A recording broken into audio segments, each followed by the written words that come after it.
भारत माता की जय, भारत माता की जय, वंदे मातरम, वंदे मातरम।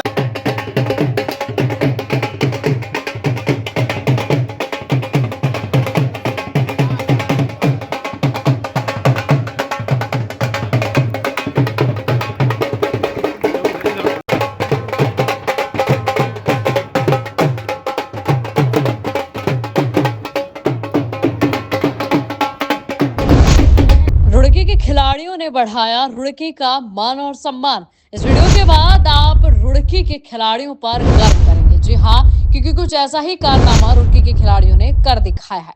वीडियो में आप पूरा समझ जाएंगे, लेकिन थोड़ा आपको बता देते हैं कि रुड़की वाटर स्पोर्ट्स क्लब के कुछ खिलाड़ी सिल्वर और ब्रॉन्ज मेडल जीतकर लाए हैं और उन्होंने हमें सबको बहुत ही गौरवान्वित महसूस कराया है। आज के चीफ गेस्ट रहे वहां पर फोनिक्स के चेयरमैन चिरब जैन जी। उन्होंने सम्मानित किया, उनको कुछ धनराशि भी दी और उनका उत्साह भी वर्धन किया। क्या चिरब जैन जी ने उनको सम्मानित किया, पूरे वीडियोस में देख सकते हैं, सुन सकते हैं कि चिरब जैन जी ने उन खिलाड़ियों के लिए क्या कहा।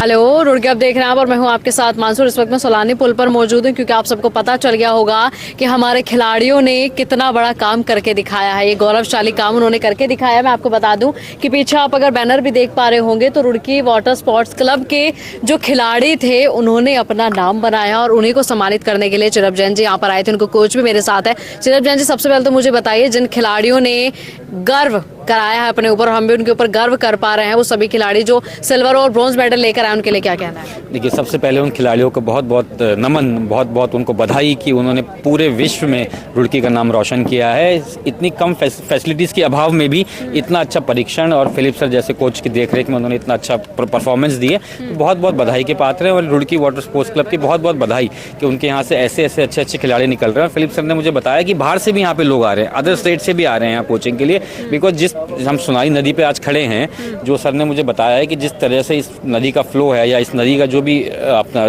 टोपोग्राफी है, वो इसके लिए इंडिया में बेस्ट है फॉर कयाकिंग एंड कयोइंग। तो अब आई वांट कि मैं चाहता हूँ कि सरकार का भी थोड़ा ध्यान इस तरफ केंद्रित हो कि जब हमारे पास नेचुरली हम लोग सब कुछ हैं, तो जो फैसिलिटीज़ हम आर्टिफिशियली क्रिएट कर सकते हैं वो तो क्रिएट करें ताकि खिलाड़ियों के और आगे बढ़ पाएँ। तो हम इसके लिए प्रयास करेंगे और फिलिप सर को भी बहुत बहुत धन्यवाद कि उन्होंने इतने अच्छे खिलाड़ी यहाँ से निकाले। आपने कहा कि फैसिलिटी के अभाव में, तो आपको भी फील होता है कि जो खिलाड़ी हैं वो फैसिलिटी के अभाव में इतना अच्छा कर पा रहे हैं और अगर उनको फैसिलिटी मिलेगी तो वो क्या कर पाएंगे? बिल्कुल बिल्कुल, कंप्लीटली अग्री है। फैसिलिटीज़ के अभाव में अगर वो ब्रॉन्ज मेडल ला पा रहे हैं, अंतर्राष्ट्रीय स्तर पर ला पा रहे हैं, गोल्ड मेडल ला पा रहे हैं, विभिन्न खेलों में अपना प्रेजेंटेशन अपने आप को प्रेजेंट कर रहे हैं, अगर उनको थोड़े रिसोर्सेज मिल जाएंगे, थोड़ा न्यूट्रिशन प्रॉपरली मिल जाएगा, तो वो sky is the limit for वाली बात है मैम उनके लिए। और इसके लिए बिल्कुल प्रयास करूँगा और एक ईमानदारी से प्रयास करूँगा, क्योंकि थोड़ा सा मुझे आज आहत फील हो रहा है यहाँ पे आके कि ये जस्टिस नहीं हो रहा है। This is not justice. BJP कहती तो है कि युवा बढ़ो, युवा पढ़ो और युवा खेलो, लेकिन खेलने के लिए कोई जगह नहीं है। और आप भी अभी, मैं कहूँगी बीइंग अ बीजेपी मेंबर, तो आपको भी फील होता है कि आपकी भी राह वही है, तो राह वही अपनाने के बाद थोड़ी मंजिलें अलग होंगी कि नहीं होंगी? नहीं मैम, मंजिलें बिल्कुल अलग होंगी। देखिए, किसी से मैं नेगेटिव पॉजिटिव नहीं करना चाहूँगा, बट ये जो बेसिक नेसेसिटीज़ हैं, रुड़की में एक स्किल सेंटर नहीं है, एक स्किल सेंटर की यहाँ रिक्वायरमेंट है, एक स्टेडियम की रिक्वायरमेंट है जहाँ पे मल्टी स्पोर्ट्स हो जाए, जहाँ पे बच्चों के लिए फैसिलिटीज़ हों, लेडीज़ के लिए एटलीस्ट पिंक टॉयलेट्स तो हों, वॉशरूम्स तो हों, कि लेडीज़ चेंजिंग रूम तो हों। यहाँ पे ऐसे भी कोई फैसिलिटी नहीं है और ये बहुत बेसिक चीज़ें हैं। आप उड़ीसा जैसी जगह हम जाते हैं जहाँ पे हर विधायक ने एक स्किल सेंटर खोला हुआ है, यहाँ पे 70 के 70 हमारे जो विधायक हैं, किसी ने इस बारे में अभी तक सोचा भी नहीं है। तो ये कहीं ना कहीं, मैं इसलिए बार बार कहता हूँ कि अब युवा जनता को समझना होगा, युवाओं को आगे लाना होगा, पढ़े लिखे युवाओं को आगे लाना होगा, विजनरी युवाओं को आगे लाना होगा, जो कुछ इस तरीके की जो ये डेवलपमेंट है, इस तरीके का डेवलपमेंट कर पाए। ठीक है। केवल एक नेहरू स्टेडियम बना देने से आपको क्या लगता है कि युवा क्या कर पाएंगे? उसके सिवा तो आपने कुछ देखा नहीं है। नहीं मैम, नेहरू स्टेडियम भी, स्टेडियम तो देखिए क्या है, वो तो एक ग्राउंड है, एक मैदान है, कोई स्टेडियम नहीं है। वो स्टेडियम का मतलब होता है फैसिलिटीज़ हों, चेंजिंग रूम्स हों, बच्चों के लिए जिम्नाजियम हो, बच्चों के न्यूट्रिशन का ख्याल रखा जाए। वहाँ पे तो कुछ भी नहीं है, वहाँ पे तो केवल रावण फूंक लीजिए, आप जागरण करा लीजिए, वहाँ पे तो ये सब होता है। तो वो स्टेडियम नहीं है, वो तो मैदान है। यहाँ बच्चे खुद अपनी प्रतिभा से प्रयास करके ऊपर तक पहुँच पा रहे हैं। वो केवल और केवल बच्चों का प्रयास है। अगर उसमें सरकार 10% की भी आहुति डाल दे, जनप्रतिनिधि 10% की भी आहुति डाल दे, तो 100% का रिजल्ट आएगा। तो इसके लिए पूरा प्रयास करा जाए। ठीक है। फिलिप सर मेरे साथ हैं। कोच से कितने स्टूडेंट्स को आप लेकर गए और क्या, पहले तो मुझे थोड़ा सा यही डिटेल बताएं, कितने स्टूडेंट गए, कितने स्टूडेंट आपके जीते, कितनों को सिल्वर और ब्रॉन्ज मेडल मिला? एक्चुअली ये जो क्लब है रुड़की वाटर स्पोर्ट्स को हमने 2018 में शुरू किया था, क्योंकि मैं पिछले 28 साल सेना में सर्विस किया और 18 साल मैंने खुद इसी नहर पर पेडलिंग किया, चप्पू मारा है और इंटरनेशनल मेडलिस्ट हूँ। नेशनल में 10 साल लगातार हमने चैम्पियन रहा। उसके बाद हमारा एक ही मकसद था कि यहाँ रुड़की में एक ऐसा क्लब बनाया जाए ताकि यहाँ पर नेशनल लेवल में इंटरनेशनल के बच्चे यहाँ पर तैयार हो जाए।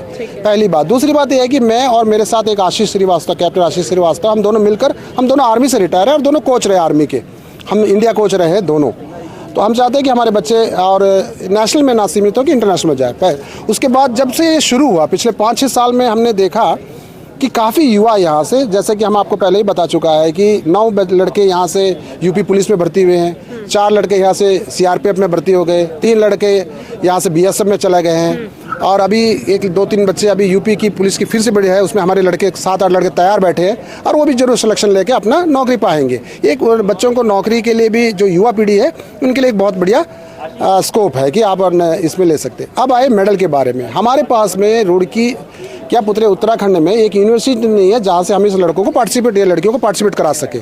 इसीलिए हमने क्या करा, लवली प्रोफेशनल यूनिवर्सिटी और पंजाब यूनिवर्सिटी, 2 जन को उन्होंने हमारे लड़कों को लिया और उनको ट्रेनिंग जबकि यहीं करते हैं लेकिन खेलते हैं उनके लिए, क्योंकि हमारे पास एक यूनिवर्सिटी नहीं है। और वहाँ से हमारे ये लड़के ने खेलो इंडिया खेलो जो कि राजस्थान के उदयपुर में हुआ था और वहाँ पर 2 सिल्वर और 4 ब्रॉन्ज लेकर बहुत ही अच्छी प्रदर्शन के साथ यहाँ पर वापस आए, ताकि हमारे पास उतना फैसिलिटी नहीं था। जो बोट्स है वो हम खुद ही खरीदते हैं, हमारे को सरकार से कोई बोट नहीं मिला है, हम खुद अपने पैसे से बोट खरीद कर इन बच्चों का भविष्य बनाते हैं। आप चाहते हैं कि सरकार सहयोग करे? बिल्कुल सहयोग करे।